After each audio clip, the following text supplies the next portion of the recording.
27 years ago, an entire class of young students vanished during a school trip, disappearing without a trace and leaving their families devastated.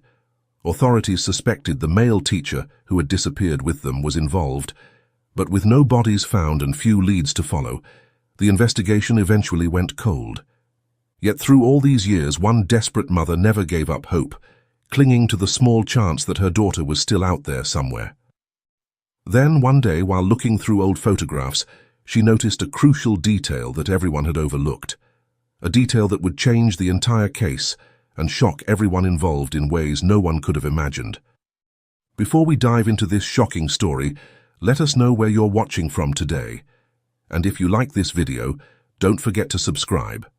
Laura Calloway woke up on the morning of September 28, 2023 with a heavy heart. The grey, cloudy sky outside her window mirrored her somber mood. She had been preparing herself for this day, but even so, the grief and heartache were overwhelming. It was exactly 27 years since her daughter Rory had disappeared. Slowly, Laura rose from her bed and made her way to the dressing table. There, hanging on the mirror, was a close-up photo of Rory in her school uniform. Laura gently took the photo in her hands, her eyes welling up with tears as she gazed at her daughter's smiling face. "Oh, Rory," she whispered, her voice cracking with emotion. But Laura quickly took a deep breath, steeling herself against the wave of sorrow threatening to engulf her. She had endured the worst of times over the past 27 years, and she knew she had to stay strong. After washing her face and getting dressed, Laura checked her phone. There was a text from her best friend, Helen Carter. "You're not alone in this. All of us still remember. If you need company, come over to my place anytime." Helen was also a mother of one of the vanished children. Laura felt a small comfort knowing that she wasn't alone in her grief. She replied to Helen's message, asking if it would be okay to come over now. Helen's response was immediate and welcoming. Before leaving, Laura went to the kitchen and gathered a few packets of Earl Grey lavender tea and a jar of cookies from her collection. The thought of arriving empty-handed at her friend's house didn't sit well with her, even after all these years of friendship. As Laura stepped out of her house and began the short walk to Helen's, she couldn't help but reflect on the loneliness she had experienced since losing her husband. Helen had become one of the few people who truly understood her pain, and had been there for her through the darkest times. The neighborhood was quiet as Laura made her way down the familiar streets. The houses looked much the same as they had 27 years ago, a stark contrast to how much her life had changed. As she approached Helen's house, just a few blocks from her own, she saw the front door open before she even had a chance to knock. Helen greeted her with a warm, understanding smile and enveloped her in a comforting hug. "Come in, dear," she said softly, ushering Laura inside. Laura handed Helen the cookie jar and tea packets as they made their way to the kitchen. Helen busied herself with boiling water for the tea, while Laura settled onto the living room sofa. The familiar surroundings of Helen's home provided a small measure of comfort on this difficult day. As they waited for the water to boil, Helen turned to Laura and asked gently, "How are you doing?" Laura sighed, her eyes downcast. "I'm trying to keep up. You know how it is. This day is always the hardest." She paused, gathering her thoughts. "Even though I've learned to live with it, the past still haunts me, especially today." Helen nodded in understanding. "It's the same for me," she admitted. "Remember, I completed my therapy last year. While I've accepted the past and tried to rein in all the what-ifs that would eat me alive, I can't deny that this day is especially hard. I'm not sure if that means I need to go back to therapy." The kettle whistled, and Helen poured the hot water into 2 cups, bringing them to the coffee table in front of the sofa. The comforting aroma of Earl Grey and lavender filled the air, providing a small moment of peace in the midst of their shared grief. As they sat together, sipping their tea, Laura felt grateful for Helen's presence. They had formed a bond through their shared tragedy, supporting each other through the years when it seemed like no one else could truly understand their pain. The weight of their loss hung heavy in the air, but there was also a sense of solidarity, a reminder that they were not alone in their grief. Helen set her teacup down and turned to Laura with a gentle smile. "You know, my psychologist told me something that's been helpful. She said we should face our pain whenever it comes and accept it as part of ourselves, not try to hide or bypass it. Helen paused, considering her next words carefully. I was thinking, maybe we could look at some photos together, if you're up for it, of course. Laura took another sip of her tea, letting the warm liquid soothe her. After a moment, she nodded. I think that might be good, she said softly. Helen stood up and walked to the TV cabinet, pulling out a photo album. She returned to the sofa and sat close to Laura, placing the album between them. As they began to flip through the pages, a flood of memories washed over them. The photos chronicled happier times, their children's first day of school, birthday parties and family picnics. Laura and Helen found themselves sharing stories and reminiscing about the past, their voices a mixture of laughter and tears. Do you remember when Rory and Sally first started at that school? Laura asked, pointing to a picture of the two girls in their uniforms. Helen nodded, a wistful smile on her face. Grade 5, wasn't it? The school had only been open for 2 years at that point. That's right, Laura confirmed. I remember how small the class was at first, just 6 students, but by the end of that year it had grown to 15. The school really put a lot of effort into marketing, didn't they? Helen mused. All those discounted fees to attract parents. They continued to flip through the album. Laura's eye was suddenly drawn to a photo she had never seen before. It showed Rory and Sally, along with some of their classmates, working on a science project during the school science fair. The children's faces were alight with enthusiasm, completely unaware of the tragedy that would befall them. This picture, it's beautiful, Laura said, her voice barely above a whisper. Where did you get it from? Helen looked at the photo and explained, I received it from the police a few months ago. Since the case went cold, they allowed parents to collect copies of evidence materials. I went down to the station and requested everything they had. Laura was surprised. I didn't know we could do that. If I had known, I would have asked for copies too. Helen gave her a sad smile. Maybe it's better that you didn't. To be honest, having all this evidence, it's made it harder for me to move on. That's part of why I needed therapy. I spent so many sleepless nights poring over those files, looking for something, anything, that might give us answers. As they continued to look through the photos, Laura came across another unfamiliar image. It was a class picture taken in front of a yellow school bus, the very bus that had taken the children on that fateful trip. Laura studied the photo intently, her eyes scanning each face. Suddenly she noticed something that made her heart skip a beat.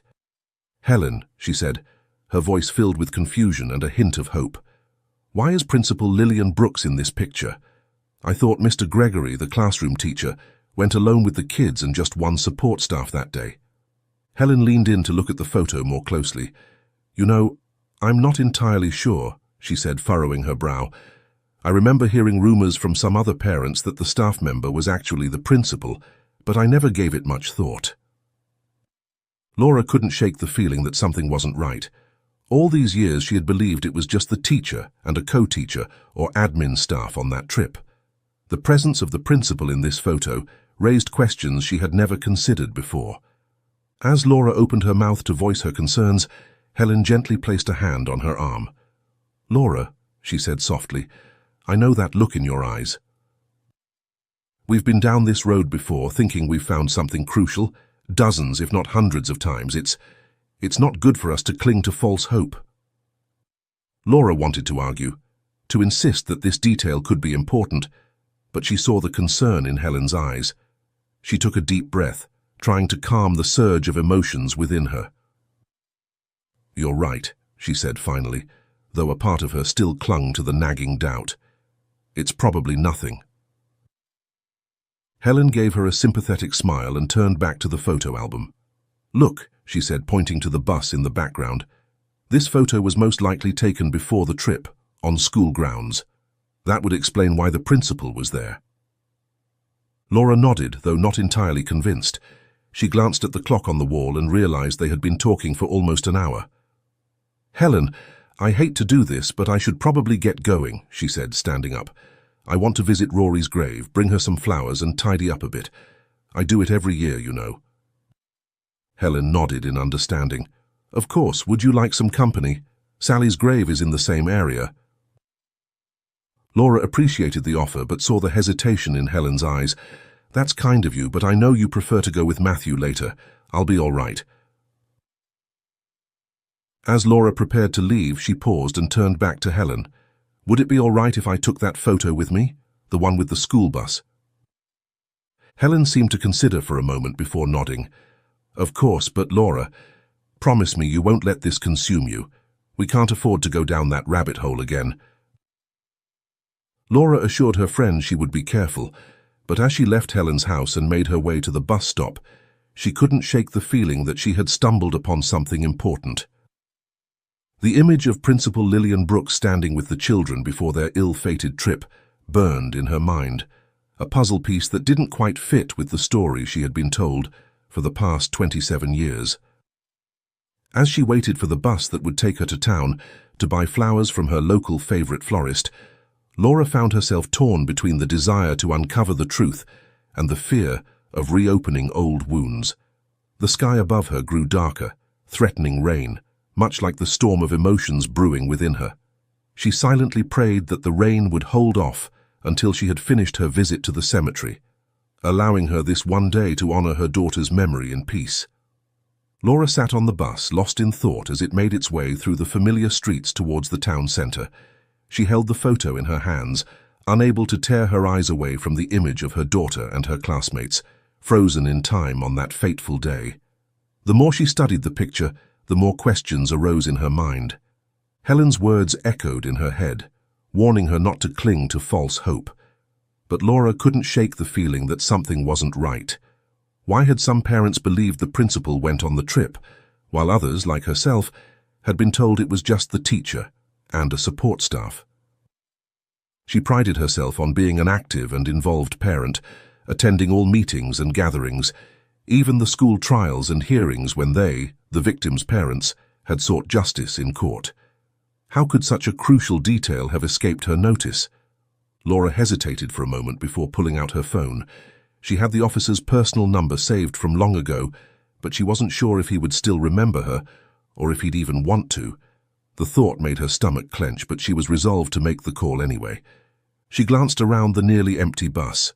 The worn seats were speckled with faint graffiti, and the dim fluorescent lights flickered every now and then. Outside, the neighborhood blurred past. Taking a breath, she dialed the number, pressing the phone tightly against her ear. The first call went unanswered. She swallowed and tried again. Still nothing. Just the mechanical drone of a voicemail prompt. Laura's fingers hovered over the screen, debating whether to leave a message. What would she even say? Hi, it's been years, but I need your help. Do you remember me? It felt foolish, desperate. She shook her head and ended the call without leaving a voicemail, slipping her phone back into her purse. The bus jerked slightly as it came to another stop. She glanced outside and suddenly felt a jolt of recognition. This was near the principal's house. The sight of the old neighborhood sent a chill through her, stirring memories she thought she had buried. Without fully thinking it through, she stood up. Just as the bus doors were about to close, she pressed the bell and stepped out, apologizing to the driver as she exited. Standing on the sidewalk, Laura suddenly felt foolish. She had no idea if the principal was home, or even if she still lived at the same address after all these years. She vaguely remembered the street, but couldn't recall the exact house number. Checking the bus timetable at the stop, she saw that the next bus wouldn't arrive for another 20 minutes. Well, she muttered to herself, I might as well try while I'm here. Laura began walking down the street, her eyes scanning the houses for anything familiar. The neighborhood had changed over the years, with some houses renovated and others showing signs of age. After several minutes of wandering, she found herself in front of a house that stirred a faint memory. She stood on the sidewalk, studying the property. The garden was well maintained, with neatly trimmed hedges and colorful flower beds. A car was parked in the driveway, but Laura couldn't be sure if it belonged to Principal Brooks or if she even still lived here. As she hesitated on the sidewalk, Laura realized that she had never truly spoken to Principal Brooks outside of a few brief encounters. There was the day of the disappearance, when the principal had offered her condolences, and once when Laura had come with other parents to protest at her house here. They had also exchanged words at the police station years ago, but beyond that, their interactions had been minimal, despite living in the same neighborhood. Taking a deep breath, Laura walked up to the porch and knocked on the door. She waited, her heart pounding, but there was no answer from inside. Just as she was about to turn and leave, feeling embarrassed by her impulsive decision, she noticed two women walking along the sidewalk. One of the women appeared to be in her mid-30s, while the other was older, closer to Laura's age. As they turned onto the walkway leading to the house, their eyes met Laura's, and she immediately recognized the older woman as Principal Lillian Brooks, even though time had added lines to her face and softened the sharpness of her features. The principal didn't seem to recognize Laura at first, her expression polite but questioning. "Can I help you?" she asked, her voice kind but cautious. Laura swallowed hard, suddenly feeling nervous. "I'm Laura Calloway," she said, watching as recognition dawned on the principal's face. Principal Brooks froze for a moment, her composure slipping as she began to stutter. "Oh, Mrs. Calloway, please just give me a moment." She turned to the younger woman, ushering her towards the house. "Why don't you go inside and make yourself comfortable? I'll be right there."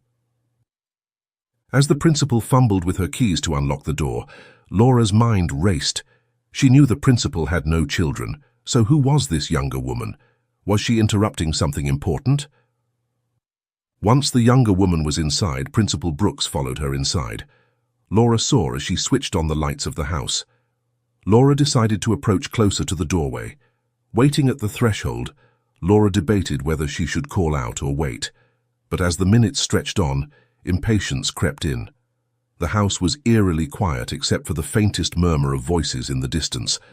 After a beat, she raised her hand and knocked again, despite the fact that the door was still slightly ajar. Footsteps. Then suddenly the door swung open wider. Lillian reappeared in a rush, wiping her hands dry on the sides of her blouse, as if she had just finished washing them. "I'm so sorry for the wait," she said, forcing a small chuckle. She hesitated. "Forgive me, but your name, it sounds familiar, but I can't quite place it." Laura inhaled deeply before answering. "I'm Rory Calloway's mother," she said, watching the woman's reaction closely. "My daughter was in the grade 5 class of 1996. She vanished during the school trip." The principal's face paled, and she struggled to maintain her smile. Laura couldn't help but notice how nervous she seemed, her eyes darting between Laura and the woman inside. Through the barely opened door behind her, Laura caught sight of the woman standing inside the house. She wasn't part of the conversation, yet she lingered in the background, as if she was watching. Listening. Principal Brooks cleared her throat, trying to regain her composure. "Mrs. Calloway, I'm no longer the school principal, you see. I took early retirement some years ago. May I ask why you're here?" Laura paused for a moment before deciding to be direct. "I have a question about the day of the school trip. I'm sorry for showing up unannounced. I was in the area when it came to mind," she said, keeping her voice steady despite the turmoil within her. "I won't take much of your time, I promise." The principal glanced over her shoulder again at the woman inside, then back to Laura. "All right," she said reluctantly, "but I can't stay long. I have a guest waiting." Laura nodded in understanding and reached into her purse, pulling out the class photo. She held it up for Principal Brooks to see. "This picture," Laura began, "was it taken at the school or during the trip?" Principal Lillian narrowed her eyes as she studied the photo. For a moment she seemed lost in thought, her brow furrowed. "I think it was during—" she started, then quickly revised her statement. No, it was taken at the school parking lot." Laura's heart skipped a beat at the principal's hesitation. She pressed on. "Were you on the trip that day?" The principal's eyes widened slightly and she shook her head. "No, I stayed at the school. Mr. Gregory, the classroom teacher, and a staff member from administration went on the trip. It was supposed to be me, but I had an important last-minute matter to attend to, so the admin took my place." Laura nodded slowly, processing this information. It aligned with what she had always believed, but something still felt off. She decided to ask one more question, hoping it wouldn't push too far. "This might be my last question, if you don't mind. Did you notice anything suspicious about Mr. Gregory that day? Anything at all?" At this, Principal Brooks' demeanor changed. Her voice took on an edge of annoyance as she replied, "No, Mrs. Calloway. I've given all these statements to the police countless times. I never would have thought Mr. Gregory capable of something like this." She paused, her expression softening slightly. "I would prefer not to speak about it anymore. It was heartbreaking for me too, and I've found closure. I don't want to open old wounds again."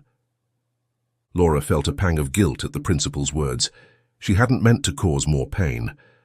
"I'm sorry," she said softly.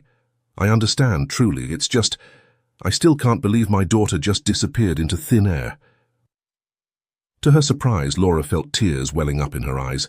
"I don't know what I hoped, that maybe you'd have an answer after all this time." Laura reached into her purse and pulled out a pocket tissue, dabbing at her eyes. As her vision cleared, she noticed the younger woman inside watching them intently. There was a mix of curiosity and concern in her gaze, and Laura. Principal Brooks' expression softened further. "I understand the pain, Mrs. Calloway. It's one of the reasons I took early retirement. As long as I worked at that school, I could never overcome the grief." She hesitated for a moment, then stepped forward and embraced Laura briefly. "I know that today marks 27 years. You're not the first parent to come here on this day over the years." Laura was taken aback by the sudden show of emotion from the principal. She put the photo back into her purse. As they parted, she managed a weak smile. "Thank you for your time. I should go now. I'm sorry for taking up your afternoon." As Laura turned to leave, she couldn't shake the feeling that there was more to the story. The principal's initial hesitation, the presence of the mysterious younger woman, and the subtle inconsistencies in her answers all gnawed at her mind. Yet she also knew that her suspicions might just be her overthinking everything. Helen was right. She couldn't afford to lose herself in false hope again, and... Walking back towards the bus stop, Laura's mind raced with conflicting thoughts and emotions. The rain that had been threatening all day finally began to fall, matching her somber mood. As she reached the shelter of the bus stop, she pulled out her phone and stared at it, wondering if she should try to contact the police officer who had been assigned to the case once again. But before Laura could make up her mind, the bus arrived. She stepped on board and settled into a seat by the window. As the bus pulled away from the curb, she clutched the photo tightly to her chest. The rain continued to pour, a steady rhythm against the pavement outside, though at least the wind had settled. Laura sat on the bus, her mind whirling with thoughts and questions. The encounter with Principal Brooks had left her with more doubts than answers, and she couldn't shake the feeling that something wasn't right. As the bus made its way through the rain-slicked streets, with a sigh she pulled out her phone, hoping for a notification, a missed call, anything. But the screen remained blank. No reply from the police officer. Laura's stop came into view and she disembarked, stepping out into the light drizzle. The florist shop was just down the street, its colourful display of flowers a stark contrast to the grey day. As she approached, Laura paused under the awning of a nearby shop, hoping the rain would let up. There in the wait she hesitated, debating whether to call again. Would it make a difference? After her conversation with the principal, she doubted she'd get anything new. The officer would probably just echo what she had already heard. With a quiet sigh, she slipped the phone back into her bag. Maybe Helen was right. Maybe she was just reopening old wounds for nothing. But no matter how much she tried to push it aside, the image of the young woman in Principal Brooks' house and the principal's nervous behavior kept nagging at her. Something about it didn't sit right. Deciding she had waited long enough, Laura took a deep breath and made a run for the florist shop, holding her purse over her head as a makeshift umbrella. The cold rain clung to her skin, seeping through the fabric of her clothes, but she barely noticed. She just had to cross the street. Getting a little wet wouldn't matter. Reaching the shop, she pushed the door open, and the soft chime of the bell overhead announced her arrival. The shift from the chilly rain to the warm, fragrant air inside was immediate. The scent of fresh flowers enveloped her, a soothing blend of roses. "Mrs. Calloway," the florist said, recognizing her. "I was wondering if we'd see you today." Laura managed a small smile in return. "Hello, Sarah. Yes, I'm here for my usual order." As Sarah began to gather the flowers Laura typically chose for Rory's grave, Laura found herself scanning the shop's selection. The variety seemed less extensive than in previous years, and she couldn't help but feel a twinge of disappointment. Noticing Laura's expression, Sarah explained apologetically, "I'm sorry we don't have as much variety this year. The weather's been unpredictable and it's affected our suppliers." Laura nodded in understanding. "It's all right, Sarah. I'm sure we can still put together something beautiful for Rory." As Sarah continued to gather flowers, the bell above the door chimed again. Laura turned to see Helen and her husband, Matthew, entering the shop. Their eyes met, and for a moment, Laura saw surprise and then concern flash across Helen's face. "Laura," Helen said, approaching her friend, "I thought you'd have gone to the florist earlier. Is everything all right?" Laura hesitated, unsure how much to share about her impromptu visit to Principal Brooks' house. I got a bit sidetracked," she said finally, "but it's good to see you both again." Matthew shook Laura's hand warmly. "It's good to see you too, Laura. How are you holding up?" Before Laura could answer, Sarah returned with an armful of flowers. "Here you are, Mrs. Calloway. Would you like to arrange them yourself as usual?" Laura nodded, grateful for the distraction. "Yes, thank you, Sarah. I'll do that." As Laura began to arrange the flowers, carefully selecting each stem and placing it with care, Helen and Matthew chose their own bouquet for Sally's grave. The shop was quiet except for the soft rustling of paper and the occasional murmur of conversation between the couple. Laura found herself lost in thought as she worked, her hands moving almost of their own accord as she created a beautiful arrangement. The familiar task was soothing, allowing her mind to wander back to her encounter with Principal Brooks. Should she tell Helen about it? Would her friend understand her suspicions, or would she think Laura was grasping at straws again? As she finished tying a ribbon around the bouquet, Laura glanced up to see Helen watching her with a mixture of affection and concern. "That's beautiful, Laura," Helen said softly. "Rory would have loved it." Laura felt tears prick at her eyes at the mention of her daughter's name. "Thank you," she managed to say. "I hope so." The three of them made their way to the counter to pay for their flowers. As Sarah wrapped Helen's bouquet, Laura found herself studying her friend's face. There was a sadness there, a weight of grief that Laura recognized all too well. But there was also a calmness, a sense of acceptance that Laura envied. "Helen," Laura said suddenly, her voice low, "there's something I need to tell you about today."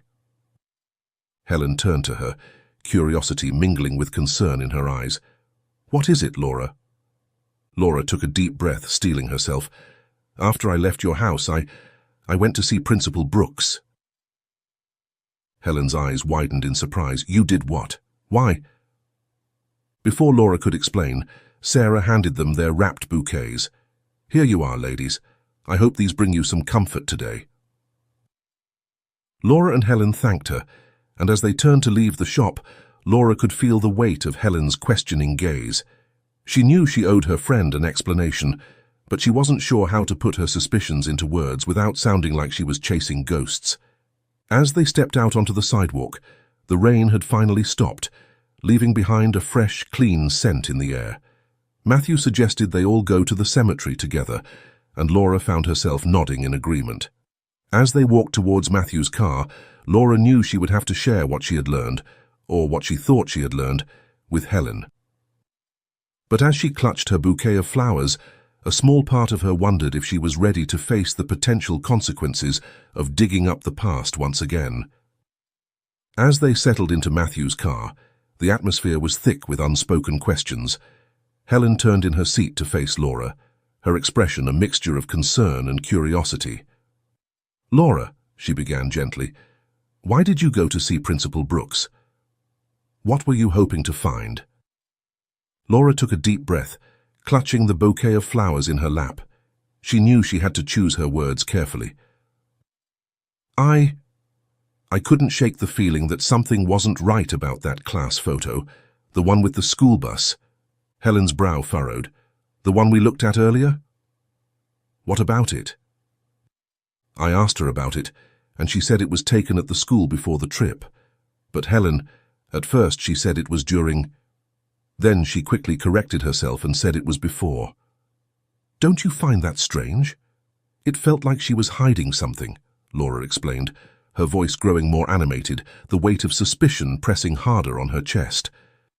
Matthew glanced at Laura in the rearview mirror, his expression neutral. Laura, it's been 27 years. Memory can play tricks on us, especially with such a traumatic event. Laura nodded, acknowledging his point. I know, but there was something else. When I arrived at her house, there was a young woman there, someone I'd never seen before, and the principal, she seemed nervous, like she didn't want that woman to know what we were talking about. Helen and Matthew exchanged a look that Laura couldn't quite decipher. After a moment of silence, Helen spoke, her voice gentle but firm. Laura, I understand the need to find answers. Believe me, I do, but we've been down this road before. Remember 3 years ago, when you thought you'd found a connection between the bus driver and that cold case in Oregon? Laura felt a flush of embarrassment at the memory. She had spent weeks convinced she'd uncovered a vital clue, only to have it lead nowhere. This is different, she insisted, though a small part of her wondered if she was trying to convince herself as much as her friends. The car fell silent as they drove through the familiar streets towards the cemetery. Laura stared out the window, watching as the town gave way to more rural surroundings. The sky was clearing, patches of blue appearing between the clouds. As they approached the cemetery gates, Matthew broke the silence. Laura, we care about you. We don't want to see you get hurt again by false hope. Laura nodded, feeling a lump form in her throat. I know, she said softly. I can't help the feelings. Rory and Sally and all the others deserve more than just acceptance. They deserve the truth. Helen reached back and squeezed Laura's hand. They do, she agreed. But sometimes the truth is that we may never know everything, and that's something we have to learn to live with. As Matthew parked the car, Laura felt a mix of emotions washing over her. The familiar grief, the persistent hope, and now a new feeling of determination. She knew her friends meant well, but she couldn't shake the feeling that her encounter with Principal Brooks had opened a door that had long been closed. They stepped out into the cool, damp air, the scent of freshly turned earth lingering as they made their way through the cemetery. The rain had stopped, leaving behind a quiet, almost eerie stillness. Their footsteps were muffled by the soft ground as they walked toward Rory and Sally's graves, close, though not side by side, but still near enough that Helen and Laura had arranged them together, a small comfort in their shared grief. Laura approached Rory's tombstone first, her heart heavy as she knelt down, placing the bouquet of flowers gently at its base. The petals, still fresh with morning dew, added a small burst of color against the grey stone. She ran her fingers over the engraved name, tracing each letter as if memorizing it all over again. It always tore at her heart that this tombstone marked an empty grave, no body beneath it, no real closure. They had needed somewhere to direct their grief, somewhere tangible to visit, but the absence of Rory's remains haunted her. This stone monument was both a comfort and a cruel reminder of all they didn't know. With a quiet sigh, she reached into her purse, pulling out the worn photograph. She held it up, studying her daughter's face, her fingers absent-mindedly brushing over the image. The ache in her chest deepened as memories flooded back. Rory's laughter, the way she used to tug at her sleeve when she wanted attention, the last time Laura had kissed her goodbye. Tears welled in her eyes, spilling over as she let herself grieve, the pain as raw as the day it all happened. She didn't try to stop the sobs this time, letting them come freely. After a while, when the weight of her sorrow eased just enough to breathe, Laura wiped her tears and slowly stood. She turned, glancing toward Helen and Matthew, who stood by Sally's grave a few feet away, her own expression lost in quiet mourning. Laura took a deep breath and stepped forward, ready to join her. But just as Laura was about to approach Helen, something caught her eye. Laura stopped in her tracks.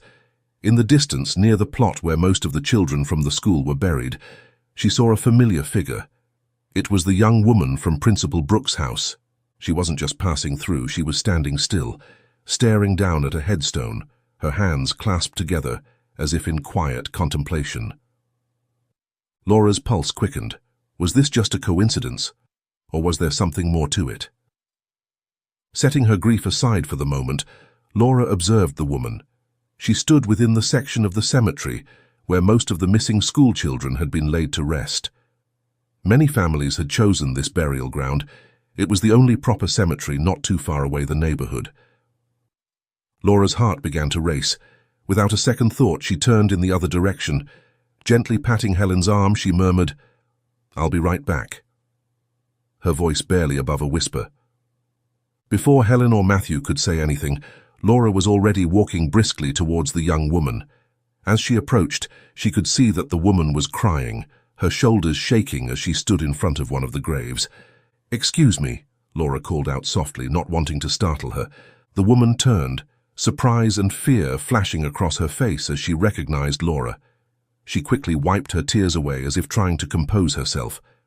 "We meet again," Laura continued, her gaze steady. "I think I saw you at Principal Lillian's house earlier." The woman lowered her eyes, shifting uncomfortably.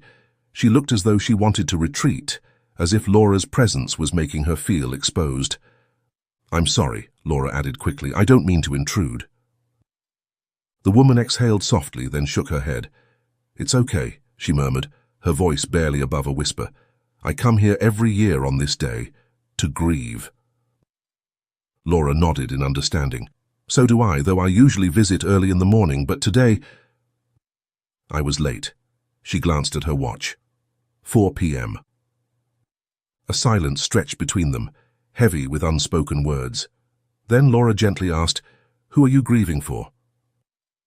"Were you related to one of the students who went missing 27 years ago?" The woman hesitated, her lips parting slightly before pressing together again. For a moment she seemed to consider her response, then gave a slow, almost reluctant nod. Laura sensed her unease and didn't press further, but as her eyes drifted toward the tombstone, she noticed a small framed photograph placed near the grave. The image was blurred by age clinging to the glass, but Laura could make out the outline of a young girl's face. The woman followed Laura's gaze and, as if realizing what she was looking at, swiftly reached down and picked up the photograph, clutching it tightly to her chest. "I'm sorry," Laura said softly. "I didn't mean to invade your privacy." She met the woman's eyes, her own filled with understanding. "You must have really loved and missed your sister. I understand that feeling." Laura took a step back, preparing to leave, not wanting to cause the woman more distress. But just as she turned, the woman called out, her voice uncertain but firm. "Wait," she said. Laura paused, looking back. "Why did you go to Principal Lillian's house earlier?" The unexpected question caught Laura off guard. She turned fully to face the woman, studying her expression. There was something more than curiosity in her eyes, something deeper, something cautious. "I was just asking about the day of the school trip," Laura admitted. "I wanted to know if she was there when the students left, or if she went with them." Reaching into her purse, Laura pulled out the now slightly crinkled photograph Helen had shown her. She extended it toward the woman. "My friend Helen over there," Laura gestured toward Helen and Matthew, who were still standing by Sally's grave. "She showed me this photo earlier. I had never seen it before, and it confused me. I didn't remember Principal Lillian being there that day." The woman stared at the picture, her grip tightening on her own framed photograph. Laura sighed, shaking her head slightly. Principal Lillian confirmed that this picture was taken in the school parking lot before the trip, but— She trailed off, unsure how to finish the thought. The woman stared at the photograph, her expression shifting as she took in the faces of the children. A chuckle escaped her lips, light yet laced with sorrow. But then, as her gaze lingered on one face in particular, tears slipped down her cheeks. The words came out in a hushed whisper, tinged with affection and heartache. "Rory was such an ass." Her tone was not one of hatred. Rather, it held a bittersweet warmth that tugged at Laura's heart. Laura's ears perked up at the name. "Did you know Rory?" she asked. unable to hide the urgency in her voice. The woman seemed startled, as if she hadn't expected anyone to catch her words. She returned the class picture to Laura, her hands trembling slightly. "I'm Rory's mother," Laura said, her voice steady despite the whirlwind of emotions inside her. "Do you know something about Rory?" The woman froze, her posture suddenly defensive, as if Laura had cornered her. Confusion washed over Laura as she noticed the woman's eyes dart toward the framed photograph she still clutched against her chest. The resemblance between the woman and the girl in the frame was striking, and it sent a shiver down Laura's spine. "Who are you?" Laura asked slowly, her tone measured. "Are you this girl?" She pointed to the photo, her heart racing. The woman's response was immediate and vehement. "No!" she shouted, but the fear in her voice suggested otherwise, as if she was trying to mask a deeper truth. "It's okay," Laura said softly, stepping closer. "You don't need to be scared. Are you one of the survivors? This girl?" The woman shook her head quickly, panic flashing in her eyes, but the speed of her denial only reinforced Laura's suspicions. It felt like another lie. "I think you're mistaken, that's not me," the woman insisted, but Laura could see the conflict in her gaze. "No," Laura replied, her voice firm yet compassionate. "You know it is you. It's 100% you." The woman's shoulders sagged and she looked defeated. "You don't want to know who I am," she murmured, her voice barely above a whisper. "It's better for everyone involved." "Please," Laura pleaded, desperation creeping into her words. "For all these years, I've never been able to understand my daughter's disappearance. It's been eating me alive. I come here every year to honor her, and after a few months the pain in my heart eases. But then this day comes around, and it's like the devil's cycle, an endless torment on my soul." Tears welled up in her eyes as she stepped closer, her heart aching for answers. "If you know anything, please tell me." The woman's eyes flickered with emotion, and Laura pressed on, her voice growing steadier. "Why were you at Principal Lillian's house earlier? You can't be her daughter. I know Lillian doesn't have a daughter."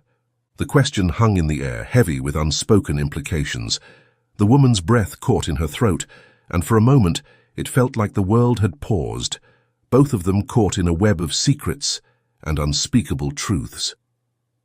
After a heavy pause, the woman finally relented, her voice barely above a whisper. "You're right, I'm one of the missing students. A survivor." Laura's heart raced, disbelief washing over her. "What?" she gasped, struggling to process the weight of Audrey's words. Who? But when the woman confirmed, "My name is Audrey Whitman," recognition flooded over Laura. Audrey's name had been etched into the tombstone she had seen during countless visits, a haunting reminder of the tragedy. "You were in my daughter's class," Laura murmured, trying to keep her reaction in check.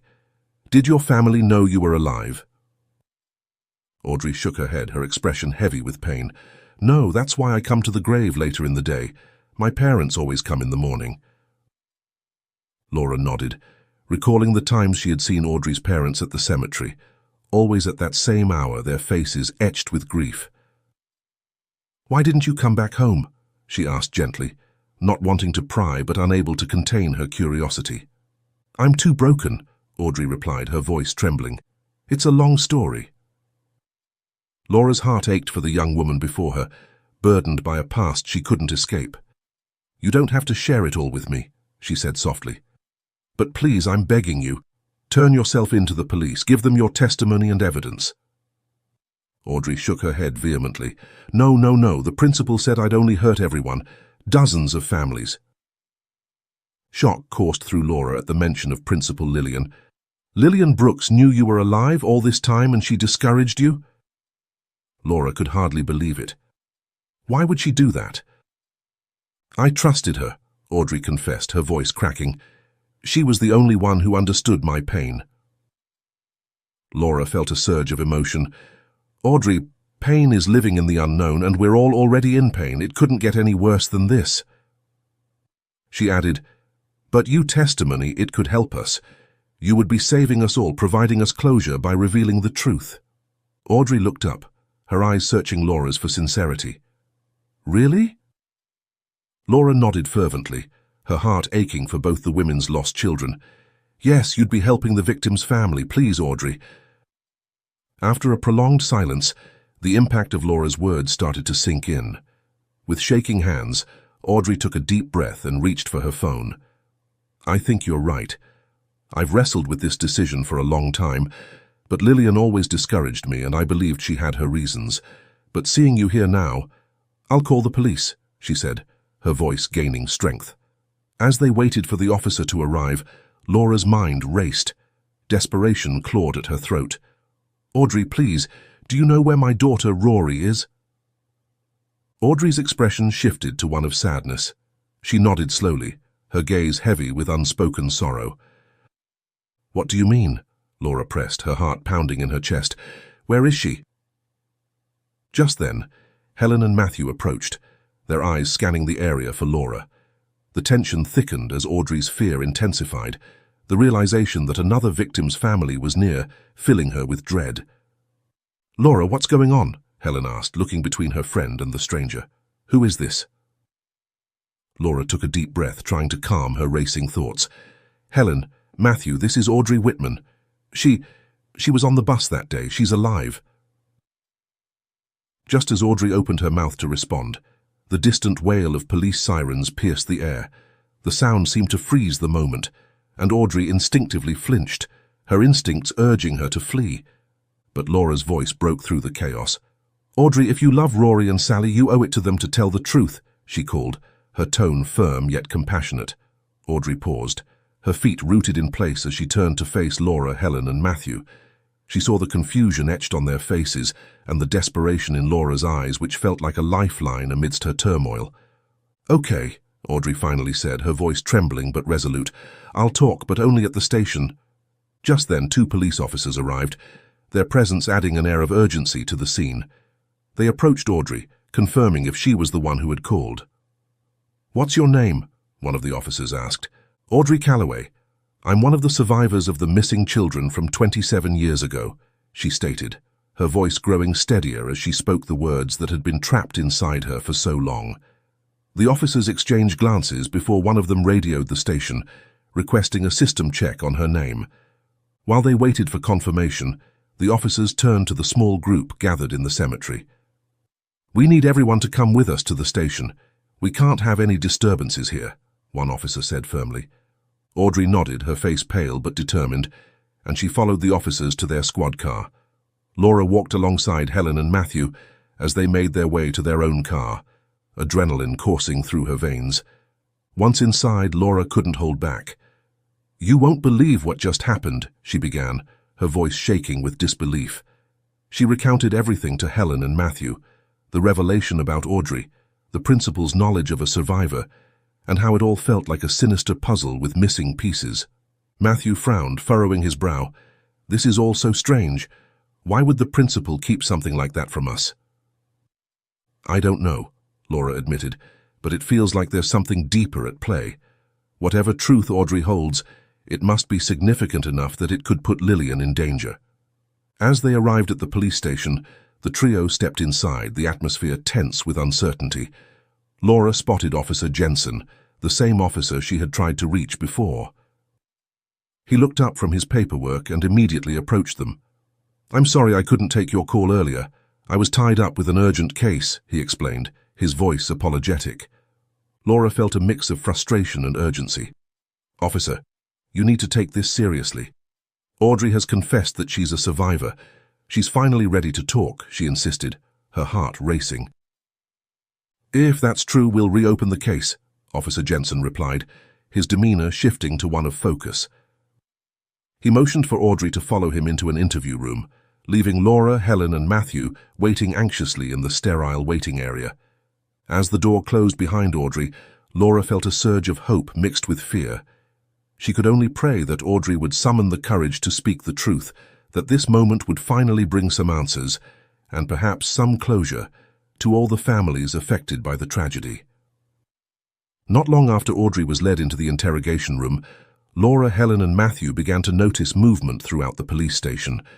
Officers bustled around, their voices rising in urgency as they received orders. The air was thick with anticipation as they overheard commands being shouted. A unit was dispatched to Principal Lillian's house with an arrest notice. Hope flickered in Laura's chest, and she exchanged glances with Helen and Matthew. This was it. Audrey must have shared everything she knew with the officers. Just then, the sharp sound of police sirens sliced through the air as the unit departed, and the tension in the room grew palpable. Less than an hour later, the anticipation turned into reality as the officers returned, leading a handcuffed Principal Lillian into the police station. She walked with her head down, the weight of her circumstances evident in her slumped shoulders. "I'm sorry," she mumbled as she locked eyes with Laura, Helen, and Matthew, her voice barely above a whisper. But the officers pushed her forward with unwavering authority, guiding her toward the booking area. Hours crawled by as Laura, Helen, and Matthew sat in anxious silence, each lost in their thoughts about what had just unfolded. Then, they saw an officer enter the room where Audrey was being questioned. Laura leaned in closer, straining to catch snippets of the muffled conversation. She heard the officer mention something about Lillian Brooks' statement being ready, and that she had confessed the whole truth. Before long, the officer emerged from the room and beckoned Laura, Helen, and Matthew to join him. Their hearts raced as they followed him into the interrogation room where Audrey sat, her expression a mixture of relief and apprehension. Inside, the atmosphere felt charged with urgency. The officer wasted no time in laying out the details of the case. "Principal Brooks has confessed during her interrogation," he began, his voice steady but somber. "She was the one who organized the entire class trip. She framed the teacher, Mr. Gregory, to take the fall for what happened. She was under immense pressure. She had debts she couldn't pay, and the loan sharks turned out to be dangerous. They threatened her family." Laura's breath caught in her throat as the officer continued. "The trip that was meant to be for Big Bend Park was sabotaged. It appears that Principal Brooks conspired with the kidnappers, resulting in the driver's death. The body couldn't be found, as you already know in our initial investigation. Then, they abducted the teacher and the children, transporting them to a border area in Mexico, where all the kids were trafficked and smuggled into another country. They were forced into organ trafficking." Laura's heart sank as the officer hesitated, a grim look crossing his face. "This may be hard to hear, but I need to tell you the whole truth. The female students were targeted for various forms of exploitation by Mexican gangsters in Mexico. The male students—" He paused, swallowing hard. "They were sold overseas for child labor." The weight of his words hung in the air, heavy and suffocating. Laura felt her stomach twist in knots as the horrifying reality of the situation sank in. She glanced at Helen and Matthew, who looked equally stunned, their faces pale as they processed the terrible revelations. Audrey sat in the room, her eyes cast downward as she suddenly spoke up to Laura and Helen. "I was the only one who made it out alive," she whispered, her voice trembling with the weight of memories. 12 years ago, I managed to escape from the man who had purchased me and forced me into exploitation. Even after getting away, I was too traumatized and mentally destroyed to face my parents." Her gaze flickered to Laura and Matthew, a mix of shame and pain etched on her face. "That's when I somehow reconnected with Principal Brooks. She helped me build a new life, paid for my apartment and covered my living expenses. But in return, I couldn't tell anyone the truth. She said it would only add to the distress of the victims' families." Laura's heart raced as she processed Audrey's words. She couldn't fathom the emotional manipulation that had kept Audrey silent for so long. "What about the other children? Did anyone else survive, my Rory?" she asked, desperation creeping into her tone. Audrey shook her head slowly, her voice barely above a whisper. I honestly don't know about the others. We were mostly split up, but I remember Rory and Sally didn't make it. Rory, she died the day of the kidnapping from an overdose they gave her. Sally was next. They didn't get the dosage right for her either." At those words, Laura and Helen broke down in tears, their grief crashing over them like a tidal wave. Audrey felt a pang of guilt, her heart aching for the pain she had unwittingly stirred. "I'm so sorry," she murmured, her voice cracking. "This is what I fear the most. Principal Lillian was right." But Laura, wiping away her tears, shook her head firmly. "You did the right thing, Audrey. This is painful, yes, but we finally have closure. We can start healing now." The police, having listened intently, spoke up. "With this new evidence, we can reopen the case. Thanks to you, Audrey, we might be able to locate some of the other students." Laura felt her heart racing. "What happens now?" she asked, her voice barely above a whisper. "We're reopening the case right away. We're in the process of filing charges against Lillian Brooks and have already contacted authorities in Mexico to pursue this new information. Audrey, we recognize the immense trauma you've endured, and we won't hold you accountable for withholding information. However, we are offering you witness protection, as it's essential now that the investigation into the trafficking ring begins. We anticipate that they may attempt to locate you again." The officer paused, his expression softening as he looked at Laura, Helen, and Matthew. "I know this must be incredibly difficult for you, to have hope rekindled after all these years, only to—" He trailed off, unable to find the right words, and Laura nodded, feeling tears welling up in her eyes. "At least now we know," she said softly. "After all these years, we finally know what happened to our children. The other victims' family deserve to know about this too." The police assured everyone that they would reach out to the families of the other victims now that the case was being reopened.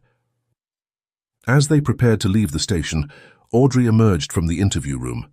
She looked exhausted, her face pale and drawn, but there was a lightness to her that hadn't been there before, as if a great weight had been lifted from her shoulders.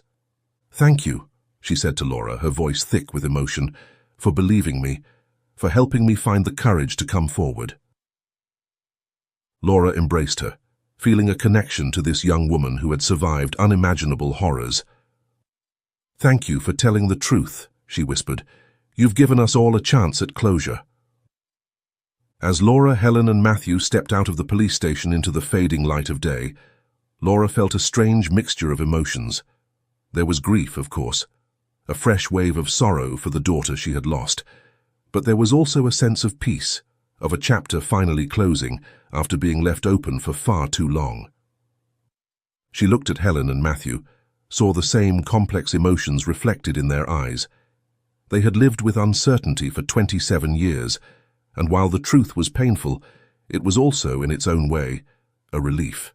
"What now?" Helen asked softly as they stood in the parking lot, the weight of the day's events heavy upon them. Laura took a deep breath, looking up at the sky where the first stars were beginning to appear. "Now," she said, her voice steady, "we honor our children's memory by making sure justice is served, and we help Audrey build a new life, the life she was denied for so long." As they made their way home, Laura felt a shift within herself. The grief was still there, a constant companion after all these years, but alongside it now was a sense of purpose, a determination to see this through to the end. For Rory, for Sally, for all the children lost that day, and for Audrey, who had survived against all odds, Laura silently vowed to keep fighting until the full truth was known and those responsible were held accountable. The road ahead would be long and undoubtedly painful, but for the first time in 27 years, Laura felt like she was finally on the path to answers, and perhaps eventually to a kind of peace she had thought forever out of reach.